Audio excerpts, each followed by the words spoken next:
இன்னைக்கு ரொம்ப டேஸ்டியான பூண்டு மிளகு குழம்பு. பார்க்கும் போதே நாக்கில் எச்சில் ஊறுதுல. டேஸ்ட்டும் அந்த அளவுக்கு சூப்பராக இருக்கும். பக்குவமாக பண்ணிங்கன்னா 2 மாதம் வரைக்குமே ஸ்டோர் பண்ணி வச்சுக்கலாம். நல்லா சுட சுட சாதத்தில் போட்டு பிரட்டி சாப்பிட்டீங்கன்னா டேஸ்ட் வேற லெவலில் இருக்கும். கண்டிப்பாக ட்ரை பண்ணி பாருங்க. அதுக்கு ஒரு கடாயில் மல்லி விதை, அது கூடவே மிளகு, சீரகம், வெந்தயம், கடலைப்பருப்பு, கொஞ்சமாக பச்சரிசி, இது எல்லாத்தையும் நல்லா நோக வறுத்து மிக்ஸர் ஜாரில் அரைச்சி வச்சுக்கோங்க. இப்போ ஒரு கடாயில் தாராளமாக நல்லெண்ணெய் சேர்த்துக்கோங்க. நல்லெண்ணெய் தான் ப்ரிசர்வேட்டிவ், ஸோ தாராளமாக சேர்த்துக்கோங்க. எண்ணெய் சூடானதும் கடுகு, வெந்தயம், கருவேப்பிலை, காஞ்ச மிளகாய், சின்ன வெங்காயம் சேர்த்துக்கோங்க. அது கூடவே பூண்டு பல் சேர்த்துக்கோங்க.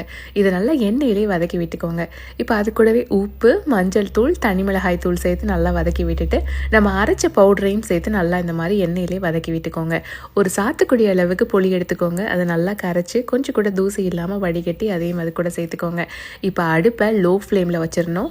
லோ ஃப்ளேம்லேயே அதை நல்லா வற்றி எண்ணெயெல்லாம் பிரிஞ்சு இந்த கன்சிஸ்டன்சிக்கு வந்துருச்சுன்னா ஒரு டேஸ்டியான பூண்டு மிளகு குழம்பு ரெடி. இது 2 மாதம் வரைக்குமே ஸ்டோர் பண்ணி வச்சுக்கலாம். பேச்சுலர்ஸ், வெளிநாட்டில் இருக்கிறவங்களுக்குலாம் ரொம்பவே யூஸ்ஃபுல்லாக இருக்கும். ஸோ கண்டிப்பாக ட்ரை பண்ணி பாருங்கள்.